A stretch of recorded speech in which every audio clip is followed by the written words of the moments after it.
رسول اقدس صلی اللہ علیہ وآلہ وسلم کی زندگی میں کفار سے دو قسم کے مقابلے ہوئے ہیں۔ ایک مقابلہ وہ ہے جس میں رسول اللہ صلی اللہ علیہ وسلم خود بنفس نفیس شریک ہوئے ہیں، اسے کہتے ہیں غزوہ۔ اور ایک مقابلہ وہ ہے جس میں رسول اللہ صلی اللہ علیہ وسلم نے صحابہ کرام کی تشکیل کی ہے، اسے کہتے ہیں سریہ۔ تو 1433 سال پہلے حضور پاک صلی اللہ علیہ وسلم نے سن 8 ہجری میں ایک قافلہ صحابہ کو بھیجا تھا ملک شام کا ایک علاقہ ہے موتا، وہاں جہاد کے لیے۔ اس میں حضور تشریف نہیں لے گئے، اسی لیے اسے کہتے ہیں سریہ موتا۔ سریہ وہ جنگ، وہ قافلہ جس میں رسول اللہ صلی اللہ علیہ وسلم صحابہ کرام کی تشکیل فرمائیں۔ اس کا پس منظر کچھ یوں ہے، وہ ایک اسی مہینے کے اندر سے ہے، اسی وجہ سے میں نے آج اس کا انتخاب کیا ہے کہ آج اس کے تقریباً 1433 سال پورے ہو رہے ہیں۔ حضور پاک علیہ الصلوۃ والسلام نے ایک خط لکھا، بصرہ ایک علاقہ ہے شام کا، وہاں کے سربراہ جس کا نام تھا عمر غسانی، اس کو حضور علیہ السلام نے خط لکھا دعوت اسلام کا۔ جو خط لے کر جاتا ہے اسے سفیر کہتے ہیں۔ پوری دنیا میں سفیر کا قتل حرام سمجھا جاتا ہے، چاہے وہ مسلمان ہو یا غیر مسلم ہو۔ سفیر کو قتل کوئی نہیں کرتا، اس کو امن ہوتا ہے، وہ ایمبیسیڈر ہے، وہ وہاں کا نمائندہ ہے۔ حضور علیہ الصلوۃ والسلام کے جو سفیر بن کے گئے ہیں وہ حارث بن عمیر الازدی رضی اللہ عنہ صحابی ہیں۔ بصرہ کے حاکم نے ظلم کرتے ہوئے اس صحابی رسول کو شہید کر دیا۔ حضور اقدس صلی اللہ علیہ وسلم تک یہ خبر آئی تو اللہ کے رسول صلی اللہ علیہ وسلم نے فرمایا کہ دو باتیں ہیں، نمبر 1 ہم اسے معاف کر دیں تو آئندہ یہ حرکت کسی اوروں کے ساتھ بھی کرے گا۔ جو طریقہ نہ کفر میں روا ہے نہ اسلام میں روا ہے، اس نے وہ طریقہ اختیار کیا، لہٰذا اس کے خلاف لشکر کشی کرنی چاہیے۔ تو انصار اور مہاجرین کے بڑے بڑے صحابہ پر مشتمل 3000 صحابہ کا ایک لشکر ترتیب دیا، اور حضور علیہ الصلوۃ والسلام نے یک کے بعد دیگرے ان کے 3 سربراہ بنائے۔ فرمایا پہلا سربراہ میرا منہ بولا بیٹا زید بن حارثہ ہوگا، اگر یہ شہید ہو جائے دوسرا اس لشکر کا سربراہ حضرت علی بن ابی طالب رضی اللہ عنہ کے چھوٹے بھائی حضرت جعفر طیار ہوں گے، اور اگر یہ بھی شہید ہو جائیں تو تیسرے شاعر صحابی خطیب الصحابہ حضرت عبداللہ بن رواحہ رضی اللہ عنہ یہ قیادت فرمائیں گے، اور اگر اس کے بعد بھی معاملہ آگے چلے تو مسلمان خود آپس میں مشورہ کر لیں۔ یہ لشکر چل پڑا۔ ان نے راستے میں ایک جگہ قیام کیا تو انہیں اطلاع ملی کہ جو بصرہ کا حاکم ہے عمر غسانی، یہ اکیلا نہیں ہے، اس کے پیچھے سلطنت روم ہے۔ روم کا بادشاہ ہرقل اس کو 1 لاکھ فوج دے کر اس کی امداد کر رہا ہے۔ تو صحابہ کرام کا آپس میں مشورہ ہوا کہ ہم تعداد کے اعتبار سے کم ہیں، لہٰذا ایک رات مشورے کے لیے رک جائیں۔ راستے میں بلقاء ایک مقام آتا ہے، یہ وہاں رکے اور انہوں نے رات بھر مشورہ کیا۔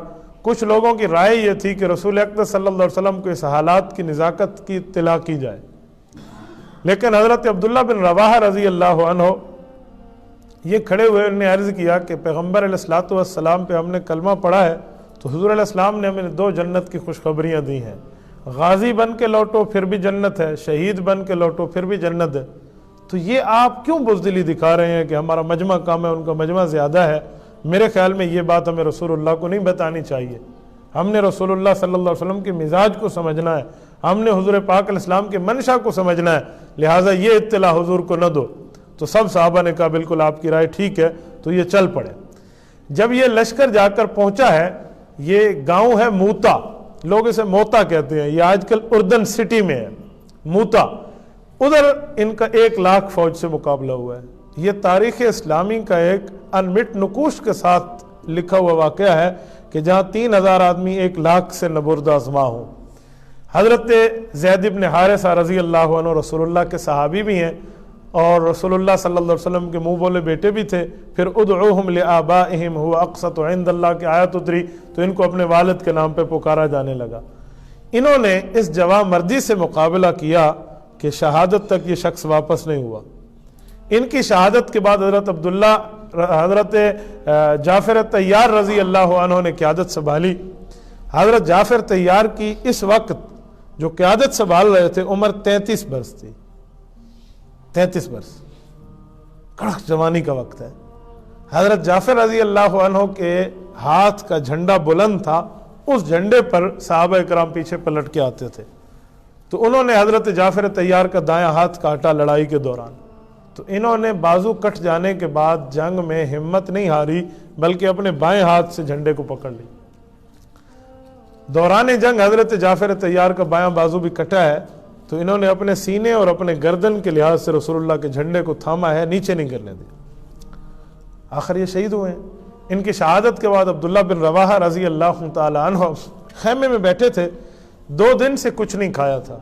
ان کے کزن نے ان کو ہڈی والی ایک بوٹی دی جس کے اوپر گوشت تھا، کہا یار 2 دن سے آپ نے کچھ نہیں کھایا، کچھ کھا لو۔ انہوں نے کھانے کے لیے ابھی ہڈی اپنے ہاتھ میں پکڑی تو کسی نے کہا جعفر تو شہید ہو گئے ہیں، اب آپ کی باری ہے۔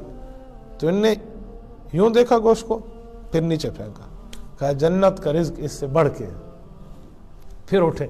حضرت عبداللہ بن رواحہ رضی اللہ عنہ شہادت تک واپس نہیں پلٹے۔ یہ تینوں جن کو رسول اللہ نے سربراہ بنایا تھا یہ پے در پے شہید ہوئے۔ اس کے بعد صحابہ کرام کے اتفاق حضرت خالد بن ولید پہ ہوا۔ حضرت خالد بن ولید نے یہ جنگ ظہر کے وقت سنبھالی ہے، اور مغرب تک تو ویسے ہی جنگ اس زمانے میں رک جایا کرتی تھی، رکی، رات کو قیام ہوا، اور صبح پھر جب جنگ ہوئی نا تو حضرت خالد رضی اللہ عنہ نے ایک ترتیب بدلی۔ وہ ترتیب بڑی زبردست تھی۔ وہ ترتیب کیا تھی؟ جنگ میں ایک ہوتے ہیں میمنہ، ایک ہوتا ہے میسرہ، ایک ہوتا ہے مقدمۃ الجیش۔ مقدمۃ الجیش کو کہتے ہیں جو آگے چل کر حملہ کرتا ہے، میمنہ دائیں طرف سے حفاظت کرنے والا اور میسرہ بائیں طرف سے حفاظت کرنے والا قافلہ۔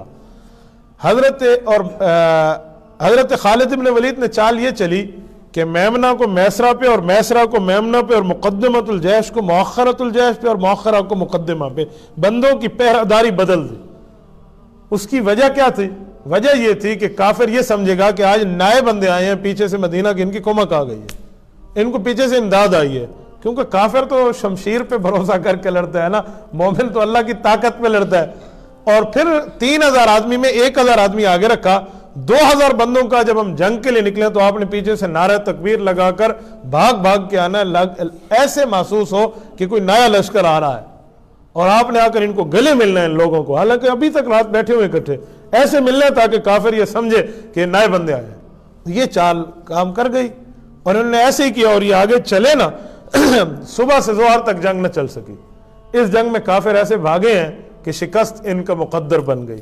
صحیح بخاری میں ہے، حضرت خالد بن ولید فرماتے ہیں لقد انتقات فی یدی 9 اسیاف یوم موتا وبقی فی یدی الا صحیفۃ یمانیہ، کہ میرے پاس 10 تلواریں تھیں، 9 تلواریں کافروں کی گردنوں پہ میرے ہاتھ سے ٹوٹ گئیں، ایک ہی بچی جس سے ہم واپس لوٹے۔ 9 تلواریں ٹوٹی ہیں، اور اس زمانے کی تلوار آج کسی جوان مرد کو کون اٹھا کے دکھا، وہ نہیں اٹھا سکتا۔ میں نے میوزیم میں جا کے ایسی تلواریں وہاں عرب میں دیکھی ہیں، میرے خیال میں مسجد میں محتاط اندازے پہ بولوں تو شاید 8 سے 8.5 9 کلو اس کا وزن ہو۔ یہ تلوار ایسی مذاق نہیں ہے، پھر گھوڑے پہ بیٹھو اور اٹھا کے اس سے جہاد کرو۔ یہ حضور علیہ السلام کے صحابہ کا جگرا تھا۔ تو فرماتے ہیں 9 اسیاف، 9 تلواریں میرے ہاتھ سے ٹوٹی ہیں۔ عام تلوار کو جو ہے نا کیا کہتے ہیں چلانا مشکل ہوتا ہے، اور اتنی بڑی تلوار کو تو 10ویں تلوار پہ جب وہ بھاگ گئے نا تو حضرت خالد بن ولید رضی اللہ عنہ نے فرمایا کہ اب لشکر واپس پلٹے، آپ اس کا مقابلہ نہ کرو۔ امیر کا حکم تھا، یہ لوگ واپس آئے۔ حتی فتح اللہ علیہم، ادھر رسول اللہ صلی اللہ علیہ وسلم کے سامنے گویا مدینہ منورہ میں اسکرین چل رہی ہو، ایک ایک لمحہ حضور علیہ السلام صحابہ کو بتا رہے تھے۔ یہ 1100 کلومیٹر ہے مدینہ طیبہ سے موتا، 1100 کلومیٹر ہے۔ فرماتے ہیں کہ صحابہ کرام حضور علیہ السلام فرماتے تھے کہ اب زید کو اللہ نے شہادت نصیب کی ہے، اب جھنڈا اس شخص کے ہاتھ میں آیا ہے جسے جعفر طیار کہتے ہیں، اب اس کی شہادت ہوئی ہے، اب یہ جھنڈا حضرت عبداللہ بن رواحہ نے سنبھالا ہے، اور رسول اللہ صلی اللہ علیہ وسلم نے فرمایا کہ جعفر کے 2 بازو کٹے ہیں، رب اسے 2 بازو جنت کے عطا فرمائیں گے اور اس میں یہ اڑتے ہوئے نظر آئیں گے۔ ایسی ایک بات سمجھا رہے ہیں۔ اور اس کے بعد فرمایا کہ اب اللہ نے قیادت اپنی تلواروں میں سے ایک تلوار کے ہاتھ میں دی ہے، خالد بن ولید، اور پھر فرمایا اللہ نے فتح دے دی، یہ واپس لوٹے۔ حضور پاک صلی اللہ علیہ وسلم کے پاس ابھی لشکر واپس نہیں آیا تھا۔ اللہ کے رسول حضرت زید بن حارثہ رضی اللہ تعالیٰ عنہ کے بچے بڑے تھے، حضرت جعفر طیار کے بچے دونوں چھوٹے تھے، ان کے گھر گئے۔ حضور علیہ السلام کے چچا زاد بھائی ہیں، تو ان کی بچیاں دونوں چھوٹی بچیاں تھیں، یا غالباً ایک بچہ بھی تھا، بچوں کے لفظ آتے ہیں، تو انہوں نے رسول اللہ صلی اللہ علیہ وسلم کی گود میں بیٹھ کے حضور سے لپٹ کے پوچھا یا رسول اللہ ابو کب آئیں گے؟ صحابہ اکرام فرماتے ہیں ہم ضابط کے بندھن توڑ بیٹھے، لیکن حضور علیہ الصلوۃ والسلام نے برداشت فرمایا۔ آپ علیہ السلام نے ان کے سر پہ ہاتھ پھیرا اور ان کے لیے دعا کی ہے۔ اندازہ لگائیں اس طرح صحابہ اکرام کو بھی مجبوریاں ہوتی تھی دنیاوی معاملات کی، لیکن وہ دین کے اوپر دنیاوی معاملات کو آڑے نہیں آنے دیتے تھے۔ اچھا، یہ لشکر جب واپس لوٹا اس کے بعد رسول اللہ صلی اللہ علیہ وسلم نے ان پر یہ بات بتائی ہے کہ یوں ہوا ہے، یوں ہوا ہے، یوں ہوا ہے۔ یہ سریہ موتا ہے، لیکن اس جنگ سے دو فائدے ہوئے۔ نمبر ایک، اس کے بعد کسی سفیر کا قتل کرنا کسی کو جرت نہ رہی کہ کسی سفیر کو کوئی مار دے، اور دوسرا سلطنت روم، یہ روم کا بادشاہ ہرقل، اس کو ہوش کے ناخن آ گئے کہ یار قلت و کثرت کی بنیاد پہ جنگ نہیں لڑا جاتی، جنگ اللہ کی مدد کی بنیاد پہ لڑی جاتی ہے۔ رسول اقدس صلی اللہ علیہ وآلہ وسلم کا یہ فیصلہ 100% درست ثابت ہوا۔ اس غزوہ جنگ موتا کو سریہ موتا کہتے ہیں، یہ اردن میں ہے۔ آج بھی ان صحابہ کرام کی قبریں آپ کو وہاں ملیں گی، ان صحابہ کرام رضی اللہ عنہ اجمعین کی، کہ اس کے بعد رسول اللہ صلی اللہ علیہ وسلم نے ان کے جو گھر والے تھے ان کی امداد کو اپنے ذمے لیا ہے۔ حضرت جعفر طیار رضی اللہ تعالیٰ عنہ کی بیوی حضرت اسماء بنت امیس، ان کا نکاح حضرت ابوبکر صدیق سے ہوا تھا۔ یہ بچے حضرت صدیق اکبر کے پرورش میں آئے تھے۔ حضرت صدیق اکبر رضی اللہ تعالیٰ عنہ جب خلیفہ بنے، حضرت فاطمہ الزہرا رضی اللہ عنہ بیمار تھے۔ حضرت فاطمہ کی تیمارداری کے لیے جو حضرت صدیق کی بیوی نے گھر جا کر خدمت کی ہے وہ یہی اسماء بنت امیس ہے، جو ایک حوالے سے سابقہ دیورانی ہے حضرت فاطمہ کی، کیونکہ حضرت جعفر کی بیوی اور حضرت جعفر حضرت علی کے بھائی ہیں۔ حضرت ابوبکر صدیق نے ان بچوں کی پرورش بھی کی ہے اور اس خاتون کا لحاظ اور حیا اور اس کی جو ہے نا معاملات بھی چلائے ہیں۔ حضرت ابوبکر صدیق رضی اللہ عنہ کی وفات کے بعد یہی اسماء بنت امیس کا نکاح حضرت علی المرتضیٰ سے ہوتا ہے۔ حضرت ابوبکر صدیق رضی اللہ تعالی عنہ کے ایک بیٹا اسماء بنت امیس سے ہے، جس صحابی کا نام ہے محمد بن ابی بکر رضی اللہ عنہما۔ حضرت ابوبکر صدیق کے بیٹے ہیں۔